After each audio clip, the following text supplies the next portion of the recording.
if we knew exactly the surface we were going to be attaching to every time, then potentially we could do some design around like an interlocking mechanism or something that relies on two pieces coming together. But because we don't know what that surface is going to look like, we have to design around that. And that's part of this project, is understanding on different surfaces how will our adhesives perform based upon how these defects form at the interface and eventually how those defects cause detachment.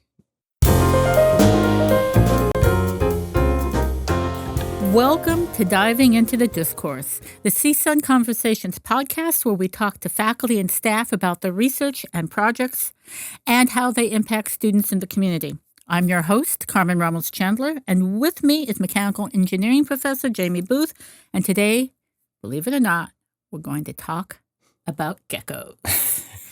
Now, Dr. Booth, explain to me where geckos factor in with mechanical engineering. Yeah, of course. So, my expertise within the field of mechanical engineering is mechanics of materials and structures. So what that means is that I analyze how structures, how components and materials deform under the action of forces when they exist in their environment, and eventually how they maybe fail as well.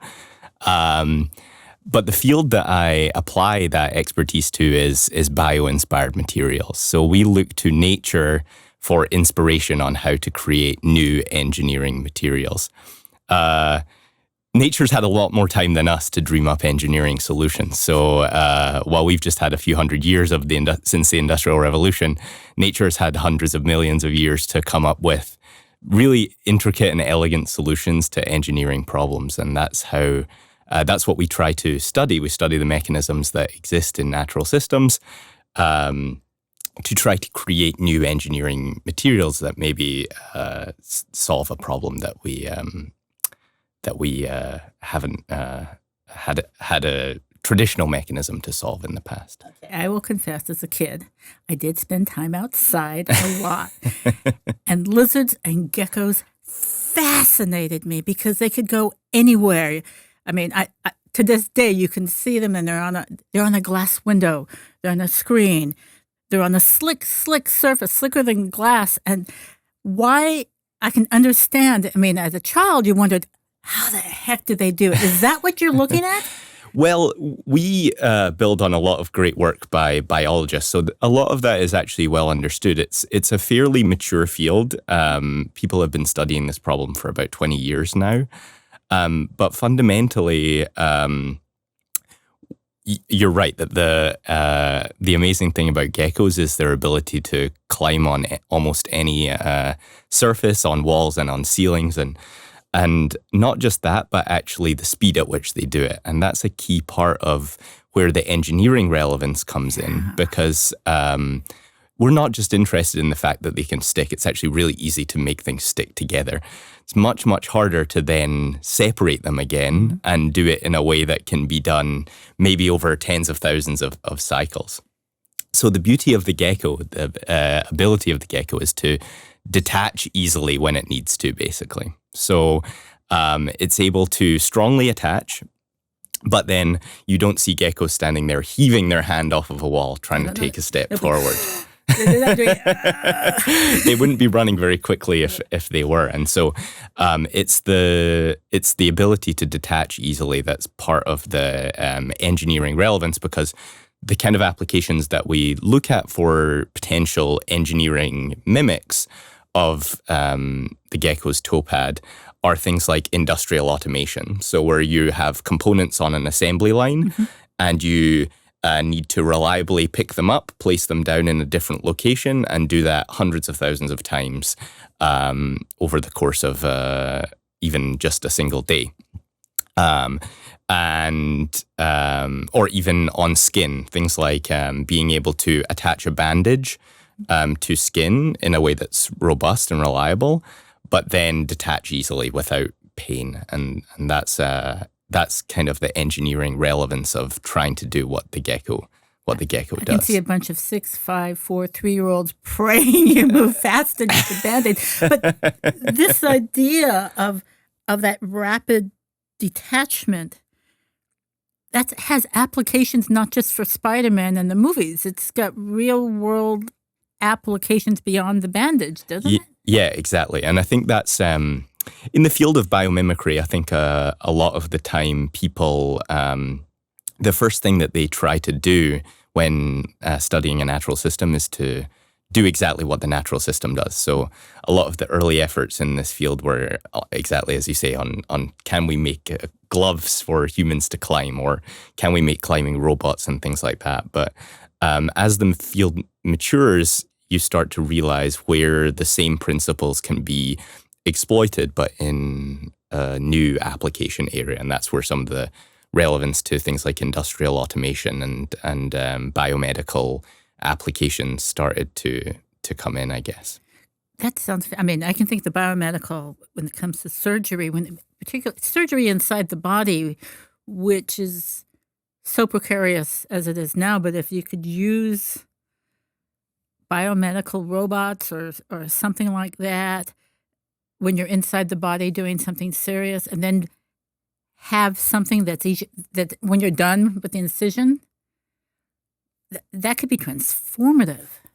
Yeah, I think there's already been some applications of this. So I have some collaborators of mine based out of the Leibniz Institute for New Materials in Germany, and they worked on fixing eardrum perforations using these adhesives.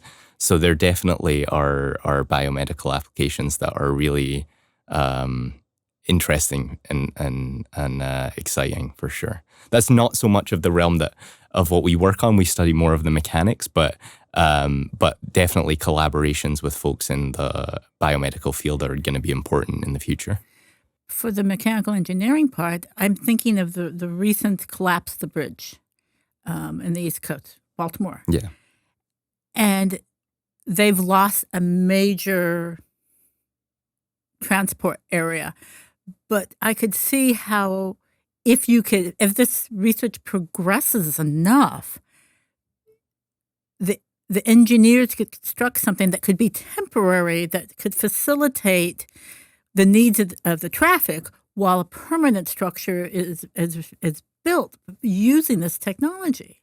Well, that's an interesting thought. I think in those situations, the kind of loads that we're talking about are fairly low relative to what would be required to hold a structure together. So I wouldn't want to say that we could necessarily create buildings or infrastructure with these adhesives, but they absolutely have their engineering relevance when the loads are smaller. For example, picking up objects and things. Well, I'm thinking in terms of construction, expediting the construction because you have machines. Pick and place, pick up objects, put them down. Yeah, absolutely. Yeah. Tell me about your research and what are you doing in the lab as you study their detachment? Yeah. So maybe that requires me to. I can take a quick step back and talk about, because I realized I didn't talk about actually how the gecko is able to achieve these extraordinary capabilities. So essentially what the gecko has on its toe pad are hundreds of thousands of these fibers. They're hair-like fibers, although they're smaller than the human hair. And what the gecko is able to use those to do is to essentially get into all of the nooks and crannies that exist on a real-life surface. If you look at a surface close up, there are many peaks and valleys, asperities as we call them, that exist on the micro and the nano scale. And the gecko's fibers are able to navigate those asperities and get super, super close, intimate contact with the surface that it's trying to attach to. And the reason that that's important is because they fundamentally, for adhesion, they utilize intermolecular forces called van der Waals forces. So these forces exist between all surfaces. That's actually why, as you mentioned in the beginning of the conversation, the gecko is able to adhere to such a wide variety of surfaces because this is not chemistry dependent. The van der Waals forces exist between all surfaces. They're stronger for some surfaces than for others, but they exist. The only problem with them, the reason, for example, that right now I don't perceive them between my hands and they don't cause my hands to stick together, is that they're very, very short-ranged. So you can think of the range of a force when you bring two magnets together, right? You bring them together and they sort of snap together once you get within a certain distance. You can think of these intermolecular forces as behaving in the same way. It's just that that distance is on the molecular scale. So if you can get surfaces close enough together on the molecular scale, you can harness these forces to get the surfaces to stick together. And by the way, also these the fibers are key to the detachment as well, because if the gecko moves the fibers in one direction, it attaches strongly, and if it moves them in the opposite direction, it kind of is utilizing a peeling mechanism. We all know that if you want to remove an adhesive, you kind of do a peel. If you're removing a piece of tape, you kind of peel it from the surface. So the gecko is doing that with this fiber structure that allows it to detach easily. But that does it so quickly. And it does it so quickly, exactly. Yeah, that's the beauty. I mean, they scurry. They don't. yeah, exactly. Yeah, and so to move to what we study, so we make essentially synthetic versions of surfaces that don't look exactly like the geckos, because we tailor them to the constraints that we have in terms of what we fabricate and also the kind of surfaces that we're trying to attach to. But we have these, what we call micro-pattern surfaces. So surfaces that have arrays of fiber structures that we mold. That's how we actually make the adhesive samples. We mold them and we use them we can use them to pick up and put down objects. And we have instruments in the lab that bring the surface into contact and retract it, and we measure the force that can be held by the adhesive. But crucially to our project, we also visualize what the contact looks like. So if you look at the contact, you essentially see many subcontacts. So we have these fibers on the surface. So when we bring them into contact with their surface, we see contact at the tips of the fibers. We have these subcontacts that form at the fiber tips. And where the mechanical engineering comes in is that the reason that these fibers detach, what essentially controls how much force the fibers can hold, is tiny little cracks at the interface, little defects that behave just like a crack in an engineering component that would cause failure of that engineering component. So when you apply force to the adhesive, when you try to separate it from the surface, or when you hang an object from it, or whatever you're doing, then you see that these little cracks that formed at the interface, they propagate, and then the fibers detach. And it looks like a little kind of, I don't know, like a little game or something. So as you have all of these fibers in contact, and then you separate the surfaces and they pop off randomly. It's like a little pattern, little fireworks display or something like that.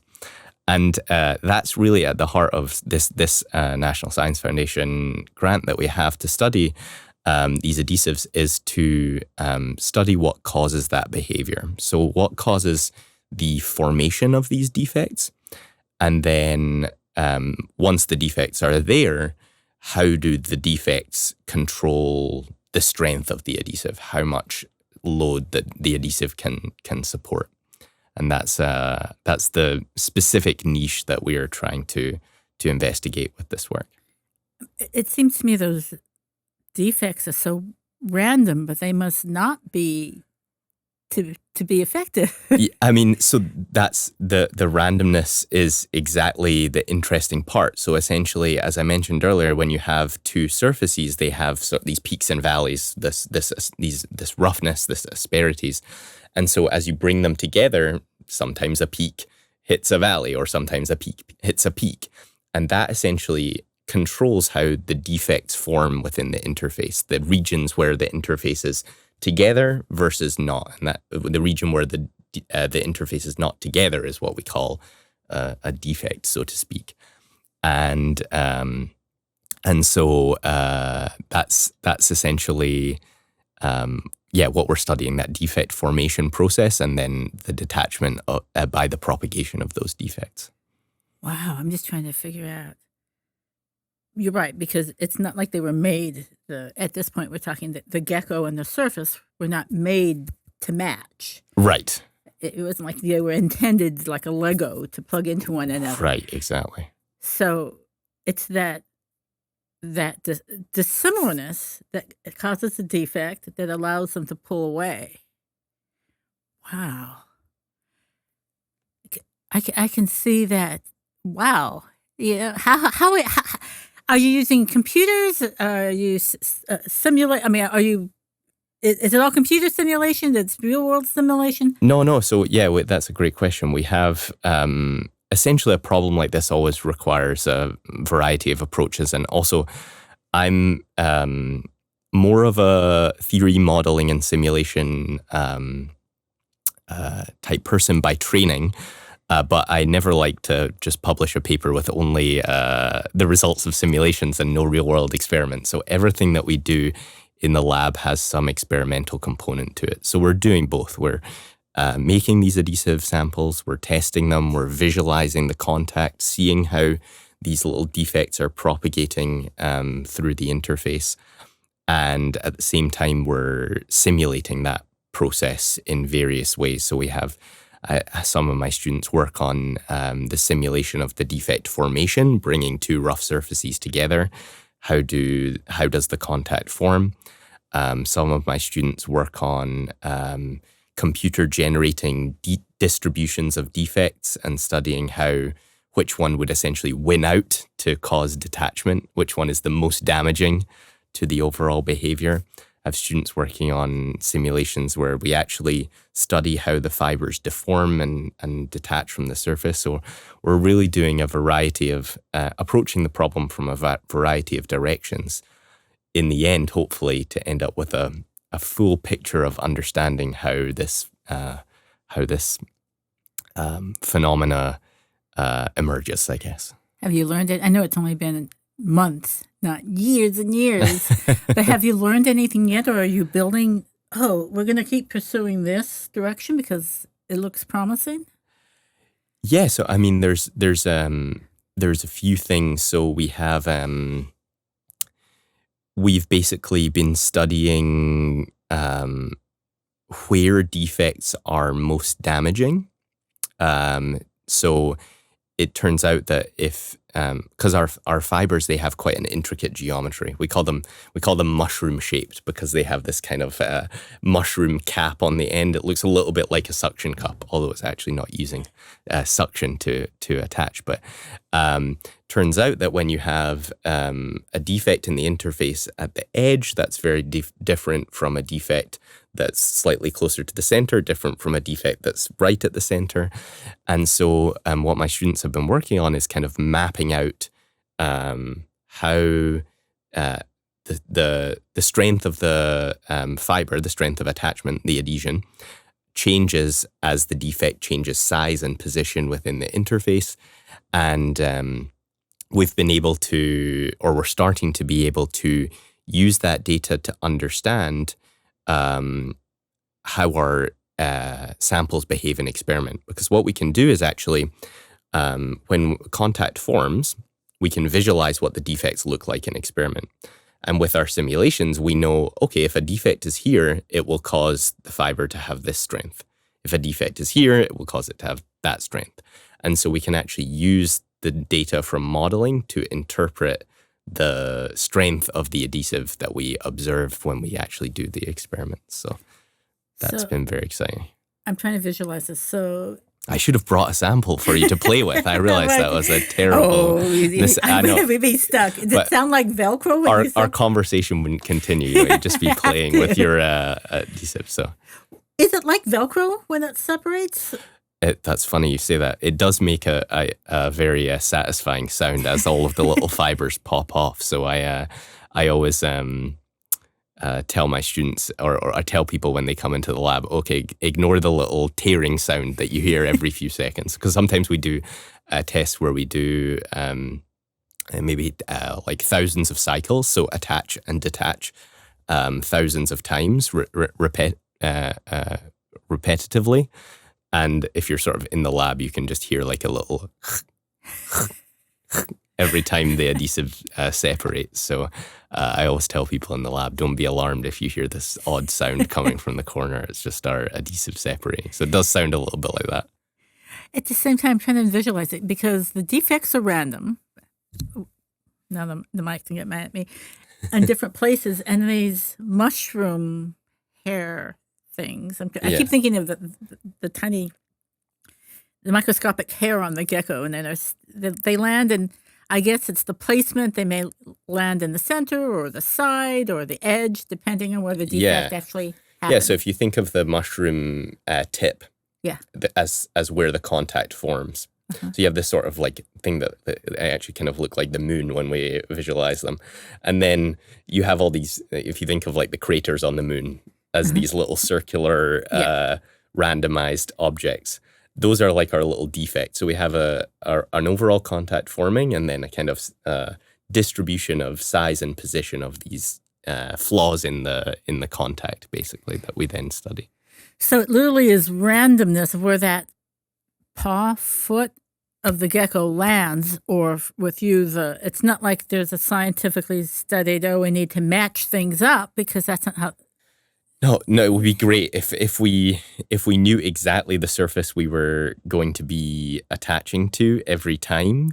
Then potentially we could do some design around like an interlocking mechanism or something that relies on two pieces coming together. But because we don't know what that surface is going to look like, we have to design around that. And that's part of this project, is understanding on different surfaces, how will our adhesives perform based upon how these defects form at the interface and eventually how those defects cause detachment. Wow. How far along are you before you find the answers to your questions? Now, I know, as a researcher, there are always questions. Yeah. Good science, good research leads to more questions. Absolutely. It's one of the interesting, I think we're very close to understanding it for say one geometry. So we can change the geometry of these fibers that we study. And so every time that geometry changes, the way that the defects behave changes very slightly as well. And so I think the stage of the project that we're at right now is that we have a good understanding of how it might perform for our specific mushroom-shaped design. But the challenge, or also the beauty of this, is that there is such a wide parameter space to be explored of different adhesive designs and how those would interact with opposing surfaces. And that's actually another part of the project that we've started. We've had one cohort already. We have a course-based undergraduate research experience associated with the grant. So what that means is that we're kind of crowdsourcing data while also giving more undergraduate students a chance to participate in research. So that's one of the limitations of a large institution like ours, is that there's only so many opportunities for independent research supervision within the lab of a faculty member.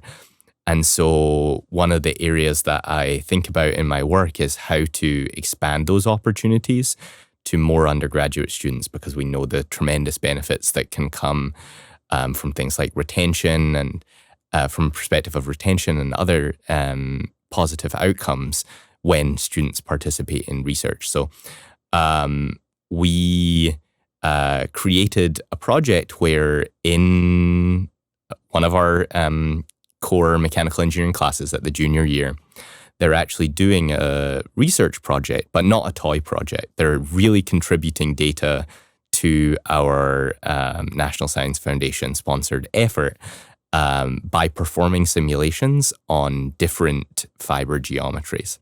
So essentially what we do is we have some structure around the project, because in the environment of the classroom, you need to have some structure, but every student gets a different geometry of fiber to study. Mm-hmm. And they go off, they learn a little bit about the background of the research, they read some papers, they do a little literature review, and then they're on to actually studying the problem of how does my specific geometry of fiber behave. And so they do simulations, and those simulations generate data, and we really use that data. So we're in the process of, we've run one cohort of that. Another couple of cohorts will happen at least before the project is over. And with that, we want to, in the end, what we'll do is we'll collate all of that data and use it to try to better understand, okay, we've done an in-depth investigation on one geometry, this mushroom-shaped geometry.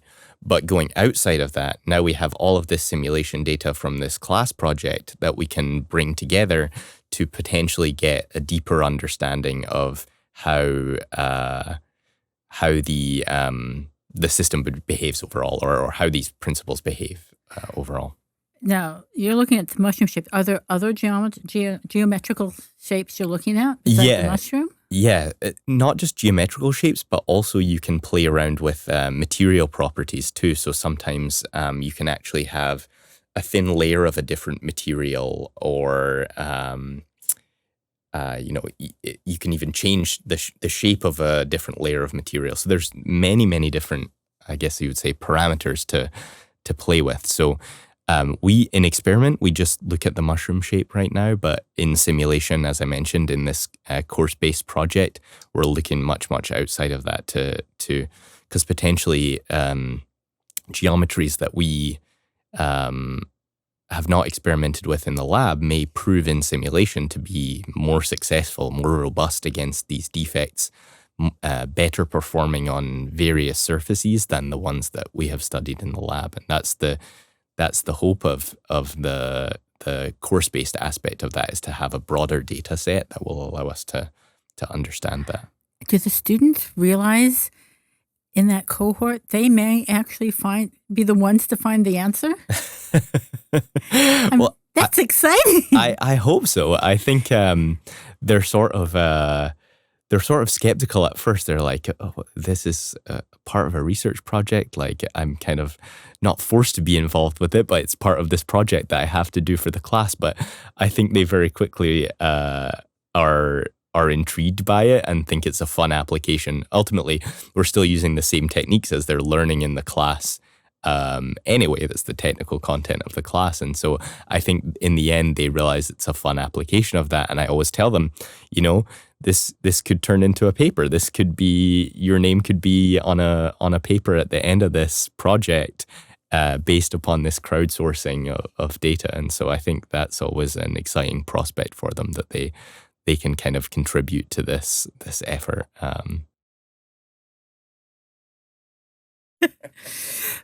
But has the response of the students, either in that cohort or in your actual lab, what has it been? Because sometimes when you're doing research, it's all theoretical.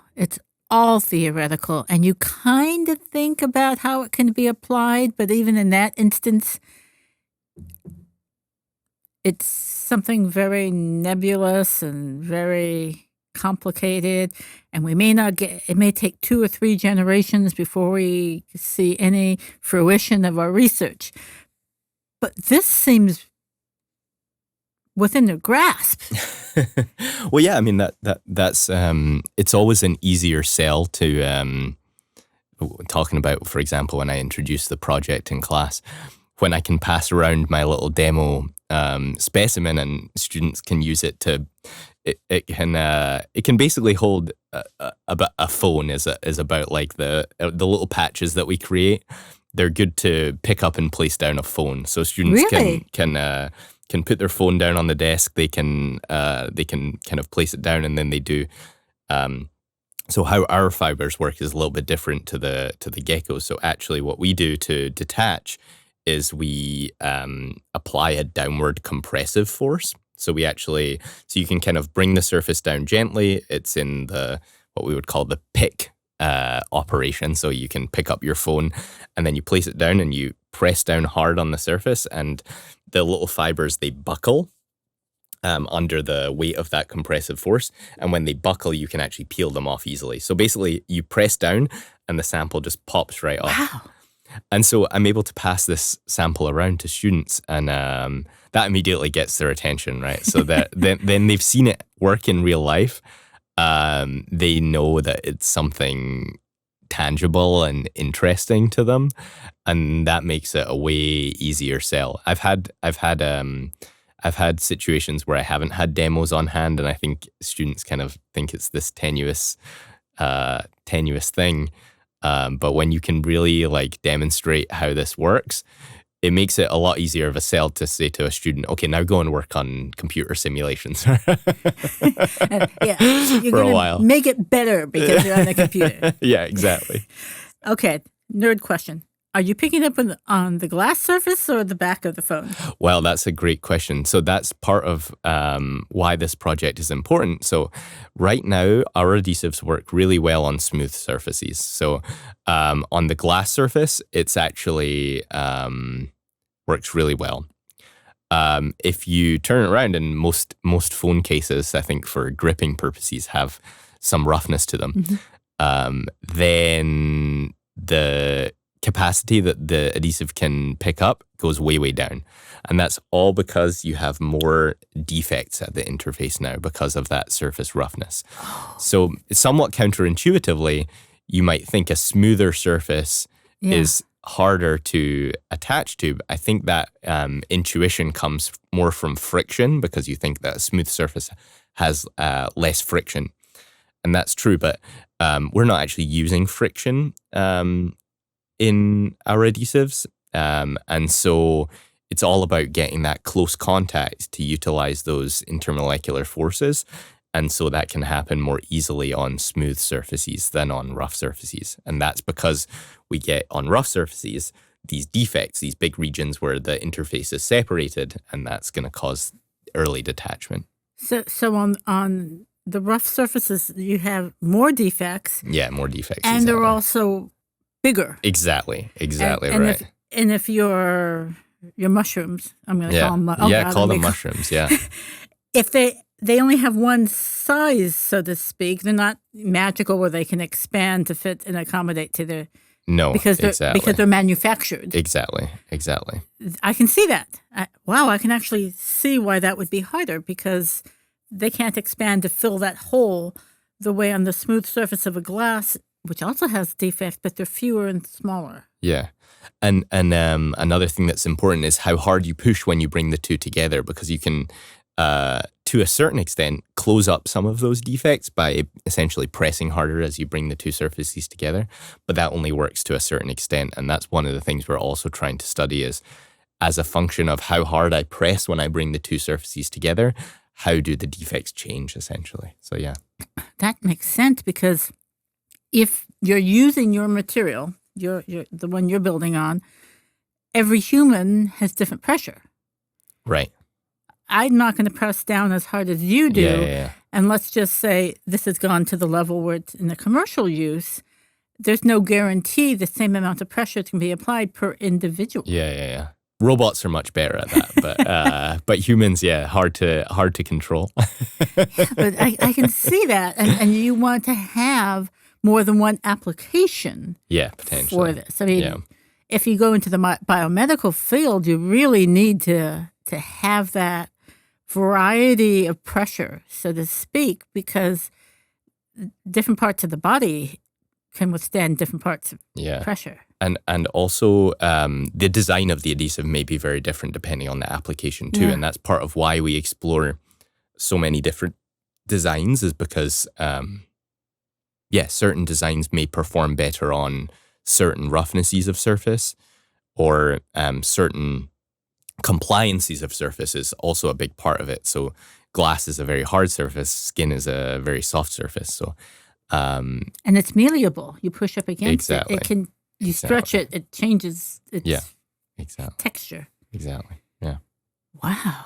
Yeah. So there's ultimately so many parameters to think about in these systems, and we're just scratching the surface. But yeah, that's part of the larger effort.